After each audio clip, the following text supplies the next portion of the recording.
Assalamualaikum warahmatullahi wabarakatuh. Bersama saya Anas Anugrah, si calon jenazah yang berharap husnul khatimah. Dari pelajaran yang nanti akan kita bahas ini, kalau misalkan ditanya pendapat saya terkait dengan pernikahan beda agama, jelas saya tidak setuju teman-teman. Sesuai yang dimana digariskan oleh Al-Islam itu sendiri, bahwa pernikahan beda agama ini sangat dilarang. Mengapa dilarang? Kalau kita melihat secara logika saja, bahwasannya ketika orang lebih memilih pasangan dengan non-muslim, maka sejatinya orang tersebut telah memprioritaskan pasangannya lebih tinggi daripada agamanya. Karena agama sudah jelas-jelas melarang, sedangkan kehendak ataupun hawa nafsu ini tidak bisa dikendalikan. Alam bisawab. Oke, langsung saja kita masuk ke dalam kisahnya, kisah Zainab binti Rasulullah Shallallahu Alaihi Wasallam bersama dengan pasangannya yaitu Abul As. Check it out. Nabi Muhammad Shallallahu Alaihi Wasallam memiliki seorang putri bernama Zainab. Zainab ini merupakan putri sulung dari pernikahan baginda Nabi dengan Siti Khadijah. Zainab di dalam Islam merupakan seorang tokoh wanita yang menjadi simbol kesabaran, kemandirian, dan seorang wanita yang penuh kasih sayang. Zainab ini sudah terbiasa membantu pekerjaan rumah tangga ibunya. Bahkan ia juga bertugas untuk mengasuh adik-adiknya. Dari sinilah Zainab menjadi seorang wanita yang tumbuh secara mandiri. Maka ketika Zainab beranjak dewasa, beliau menikah dengan seorang laki-laki Quraisy bernama Abul As ibnu Robi. Pada saat pernikahannya, sang ibu yaitu Siti Khadijah memberikan sebuah kalung kepada anaknya sebagai bentuk kasih sayang, dan disimpanlah kalung tersebut oleh Zainab. Pernikahan keduanya terjadi ketika ayahnya Zainab yaitu baginda Nabi Muhammad SAW belum mendapatkan wahyu. Dan rumah tangga Zainab serta suaminya berjalan dengan harmonis. Semakin hari Zainab semakin mencintai suaminya, begitu juga sebaliknya. Abul As ibnu Robi semakin perhatian kepada istrinya. Sampai pada suatu hari ketika turun wahyu kepada Nabi Muhammad SAW. Pada saat itu Zainab tanpa ragu memeluk agama Islam. Ia lakukan berdasarkan sebagai bentuk ketaatannya kepada Allah dan juga Rasulnya. Tapi tidak bagi suaminya Abul As ibnu Robi. Bahkan orang-orang Quraisy pun menghasut Abul As ibnu Robi untuk menceraikan istrinya Zainab. Namun Abul As tidak menuruti kehendak daripada kafir Quraisy ketika itu. Di sisi lain, Rasulullah SAW ini terus menyampaikan dakwah berikut juga dengan Zainab kepada Abul As ibnu Robi'ah agar ia bisa beriman. Namun ia tetap bersikukuh sampai pada waktu ketika perintah hijrah dari Allah kepada Rasulnya dari kota Mekah ke kota Madinah.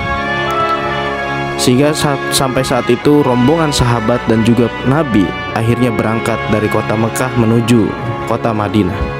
Namun Zainab dan Abul As tetap berada di kota Mekah. Sampai suatu ketika terjadilah perang yang sangat terkenal, yaitu perang Badar, yang mana bertemu antara dua kubu pasukan muslim dan juga pasukan kafir Quraisy. Dan singkat cerita, perperangan tersebut dimenangkan oleh kaum muslimin. Dan rupanya Abul As ibnu Robi berada di barisan kaum kafir Quraisy, yang artinya beliau juga berperang melawan mertuanya sendiri yaitu Rasulullah SAW. Dan rupanya Abul As tertangkap oleh pasukan muslim dan dijadikan tawanan. Sampai akhirnya dia pun ditawan kaum muslimin dan dipenjara, ditempatkan di pinggir kota Madinah. Mengetahui itu, Zainab ingin menebus suaminya. Walaupun keluarga daripada Abul As ibnu Robi merupakan orang yang memiliki atau keluarga yang memiliki sejumlah harta yang cukup untuk membebaskannya, namun Zainab sendiri yang akhirnya turun untuk membebaskannya. Maka keesokan harinya diutuslah saudara laki-lakinya Abul As ibnu Robi untuk datang ke Madinah dengan membawa titipan dari Zainab. Lalu ia bertemu dengan Rasulullah SAW. Kemudian ia menyerahkan sebuah benda, dan Rasulullah SAW mengenali benda tersebut, yaitu berupa kalung Siti Khadijah yang pernah diberikan kepada anaknya, yaitu Zainab. Melihat kalung tersebut, Rasulullah SAW terharu, teringat kembali beberapa kenangan dengan istrinya. Lalu utusan tersebut menyampaikan bahwa ia menyerahkan kalung tersebut untuk menebus suami dari seorang wanita, yaitu Zainab. Kemudian Rasulullah SAW membawa kalung tersebut kepada para sahabatnya, dan Rasulullah bersabda, "Maukah kalian membebaskan untuk putriku Zainab tanpa kalian ambil kalung ini sebagai tebusannya?" Nah, disinilah betapa luar biasanya, bijaksananya seorang Rasulullah. Sekalipun dia pemimpin, dia tetap bermusyawarah untuk mengambil keputusan kepada para sahabatnya. Bahkan dia tidak sungkan untuk memohon agar kiranya keputusannya bisa dipertimbangkan oleh para sahabatnya. Akhirnya para sahabat menyetujuinya, tapi dengan sebuah syarat. Setelah Abul As dibebaskan, maka Abul As harus mengembalikan Zainab kepada ayahnya, yaitu Nabi Muhammad SAW. Kemudian Abul As ibnu Rabi dengan berat hati menyetujuinya, karena ia berpikir mungkin inilah waktunya ia dan istrinya harus berpisah. Sampai dibebaskanlah Abul As. Kemudian ia kembali ke rumahnya di Mekah, membawa kalung kepada Zainab. Sampai ketika ia berjumpa dengan Zainab, ia menceritakan tentang kesepakatannya. Ketika ia dibebaskan, maka ia memiliki konsekuensi harus melepas istrinya. Lalu ia pun berkata, "Wahai istriku Zainab, aku telah dibebaskan dengan sebuah kesepakatan. Maka pulanglah engkau kepada orang tuamu." Dengan berat hati, Abul As harus merelakan istri yang dicintainya untuk pergi. Kali ini tidak hanya dipisahkan karena berbeda agama, tapi kali ini betul-betul mereka akan dipisahkan oleh ruang dan waktu. Begitu pula dengan Zainab yang ketika itu juga sedang mengandung janin calon daripada buah hatinya.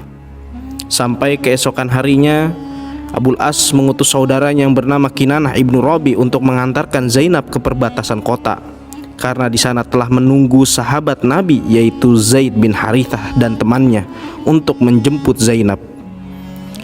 Kemudian ia berpesan kepada saudaranya Kinanah, "Wahai saudaraku, tentulah engkau mengetahui kedudukan Zainab dalam jiwaku, dan kau tahu bahwasannya aku tak sanggup membiarkannya berjalan sendirian.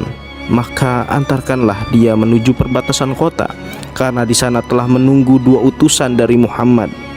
Wahai saudaraku, perlakukanlah dia dengan lemah lembut selama perjalanan ini, dan perhatikanlah dia sebagaimana engkau memperhatikan wanita-wanita yang terpelihara, dan lindungilah dia dengan anak panahmu hingga anak panah yang terakhir." Maka berangkatlah keduanya dengan menunggangi unta. Rupanya teman-teman perjalanan mereka itu ada yang tidak suka, sampai akhirnya mereka dihadang oleh beberapa orang yang menginginkan harta rampasan dan juga menginginkan putri Rasulullah tersebut. Maka terjadilah perkelahian kecil, dan salah seorang yang menghadang tersebut berhasil menusuk perut unta Zainab. Maka Zainab pun akhirnya terjatuh dan mengeluarkan darah. Ia mengalami pendarahan yang cukup hebat. Akhirnya kejadian ini menjadikan keguguran janin yang ada di dalam perutnya, sehingga Abu Kinanah ketika itu menyerahkan Zainab dalam keadaan terluka kepada utusan Nabi Muhammad SAW. Tapi alhamdulillah, sekalipun terluka, Zainab berhasil bertemu dengan Nabi Muhammad SAW, ayahanda tercinta. Teman-teman sekalian, Hari berganti minggu, minggu berganti bulan, dan bulan berganti tahun. Hari-hari Abul As ibnu Rabi dilalui lebih banyak murung. Ia merasakan rindu yang amat sangat kepada Zainab yang lama sudah tak ia jumpai. Ia merasakan kesepian sejak hari di mana Zainab pergi kembali ke orang tuanya. Rupanya begitu pula dengan Zainab. Ia tidak lagi bisa berkumpul dengan pria yang dicintainya. Kemudian ia selalu berdoa kepada Allah Subhanahu wa Ta'ala untuk senantiasa memberikan jalan untuk bertemu, untuk senantiasa memberikan hidayah kepada suaminya. Begitu hebat cinta seorang perempuan ini. Walaupun terpisah ruang dan waktu, ia tetap mendoakan kebaikan untuk suaminya agar suaminya mendapatkan hidayah dan masuk ke dalam Islam. Tak terasa telah berlalu 6 tahun setelah mereka memutuskan untuk berpisah, hingga pada suatu ketika Abul As diutus untuk melakukan perdagangan yang cukup besar. Perjalanan dagang menuju negeri Syam. Setelah perdagangan sukses, mereka pun berbelanja di negeri Syam untuk dijual lagi di negeri Mekah. Namun di dalam perjalanan pulang kota Mekah, mereka melewati garis teritorial yang mana termasuk wilayah pasukan muslim, sehingga mereka dihadang oleh pasukan muslim, dan pasukan muslim berhasil mengambil seluruh harta yang dibawa. Dan tentunya Abul As ketika itu berhasil kabur bersama kelompoknya. Maka akhirnya Abul As yang digadang-gadang, yang diharapkan oleh pemuka kaum kafir Quraisy agar bisa membawa dagangannya dengan keuntungan, ia pulang tanpa membawa apapun.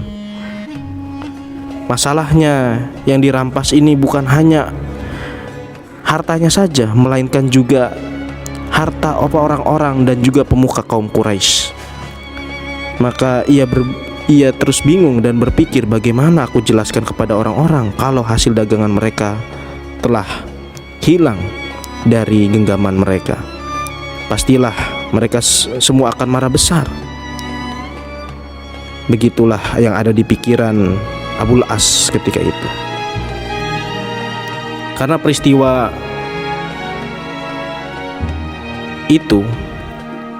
peristiwa itu, mau tidak mau Abul As harus mengambil kembali harta itu. Entah bagaimana caranya. Mungkin saja jika ia menemui Zainab, ia bisa membantunya untuk mengambil harta yang dirampas. Akhirnya pada suatu malam, ia bergegas ke wilayah kaum muslimin secara sembunyi-sembunyi. Ketika ia melakukan penyamaran agar tak ada seorang pun yang mengetahui kalau dia adalah salah satu kelompok dari kaum musyrikin. Karena kalau sampai ketahuan, teman-teman, beliau ini bisa saja ditangkap dan ditawan seperti waktu perang Badar. Singkat cerita, dalam penyamarannya ia berhasil bertemu dengan Zainab. Kemudian Abul As menceritakan maksud kedatangannya dan meminta perlindungan dari seorang Zainab, dan berharap harta yang dirampas waktu itu bisa dikembalikan kepadanya, karena beberapa dari harta itu merupakan harta orang lain yang dititipkan kepadanya. Masih begitu besar cinta di hati Zainab karena ia bersedia untuk melindungi, dan ia berusaha untuk melindungi Abul As sebagai suaminya. Namun tidak lama penyamaran Abul As ini diketahui oleh orang-orang di Madinah, sampai akhirnya seluruh kaum muslimin berkerumun dan bergerak bersiap untuk menangkap Abul As ini. Maka ketika ia sudah masuk ke dalam rumah Zainab,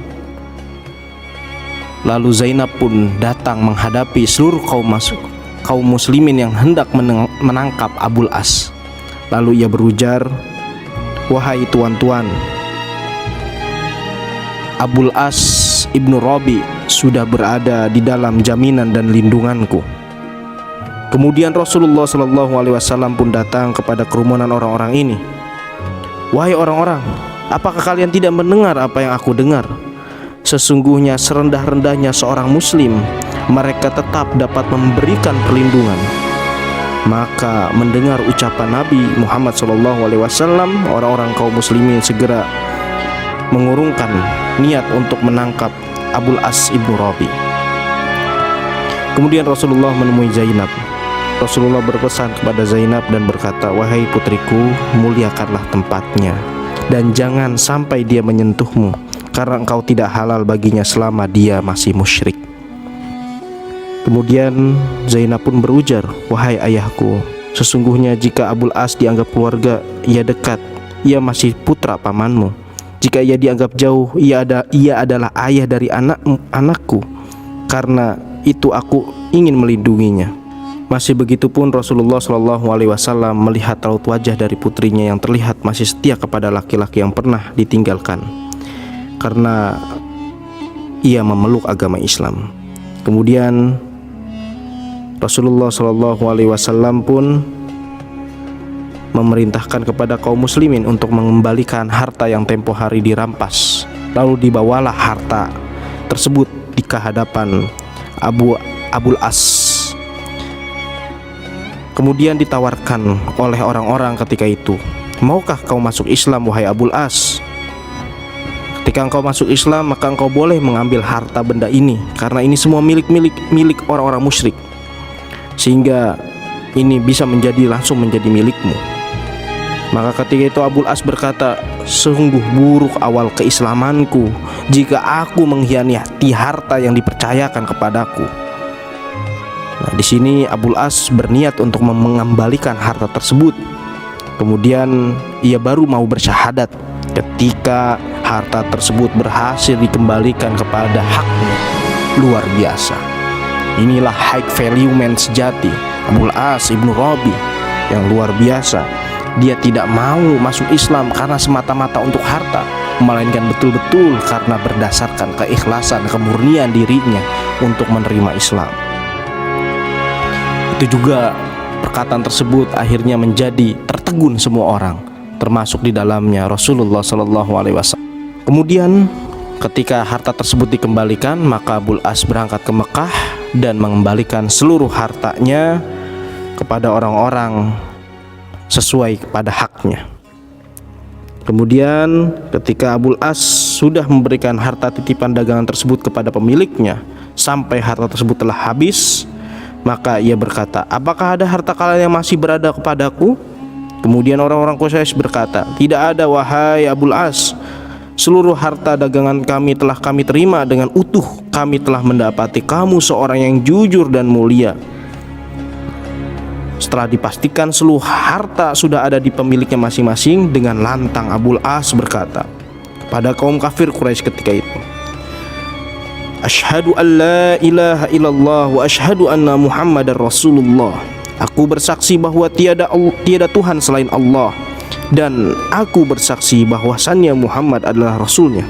Demi Allah, tak ada yang menghalangi aku masuk Islam setelah aku selesai urusanku dengan kalian. Di akhir kisah, setelah sempat berpisah selama 6 tahun, Zainab dan Abul As kembali bersatu menjadi keluarga yang utuh, Islami, dan menjadi usrah thayyibah. Namun kebahagiaan memang tidak diciptakan lama oleh Allah di dunia. Kebahagiaan sejati diciptakan Allah di akhirat. Belum lama mereka bersama, rupanya belum setahun mereka bersama, Allah Subhanahu wa ta'ala mentakdirkan untuk memanggil Zainab lebih awal. Zainab wafat mendahului sang suami pada tahun 8 Hijriyah. Dan tentunya bukan hanya Abul As yang sedih, Rasulullah SAW begitu sedih. Ketika Zainab meninggal dunia, bahkan Rasulullah turun ke liang lahatnya. Dan betullah pemakaman putrinya ini meninggalkan kisah cinta dan kenangan terbaik yang menjadi simbol kesetiaan seorang istri terhadap suaminya.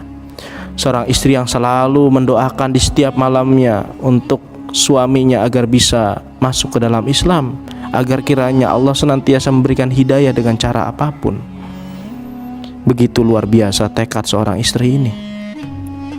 Kita bisa mengambil pelajaran dari seorang Zainab, putri Al-Amin. Semoga Allah Subhanahu wa ta'ala membalaskan semua kebaikannya. Semoga teman-teman juga bisa mengambil bagaimana luar biasanya ketika seorang bisa menomorsatukan Allah Subhanahu wa Ta'ala, sekalipun cinta kepada pasangan itu lebih kuat, tapi tiada cinta yang abadi ketika cinta kita disematkan kepada Pencipta.